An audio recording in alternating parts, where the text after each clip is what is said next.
Hi. Ahmedabad വിമാനാപകടത്തെ പറ്റിയുള്ള ഒന്ന് രണ്ട് ചോദ്യങ്ങൾ നോക്കാം.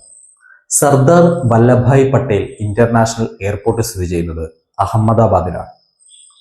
അഹമ്മദാബാദിലെ ഈ എയർപോർട്ടിൽ നിന്നും ലണ്ടനിലേക്ക് പുറപ്പെട്ട എയർ ഇന്ത്യയുടെ AI-171 ബോയിങ് 7878 ഡ്രീം ലൈനർ എന്ന വിമാനമാണ് 2025 ജൂൺ മാസം 12-ാം തീയതി അപകടത്തിൽപ്പെട്ടത്. ഈ വിമാനത്തിലുണ്ടായിരുന്ന 242 പേരിൽ 241 പേരും മരിക്കുകയാണ് ചെയ്തത്. അത്ഭുതകരമായി രക്ഷപ്പെട്ട ഏക വ്യക്തിയാണ് വിശ്വാസ് കുമാർ രമേശ്.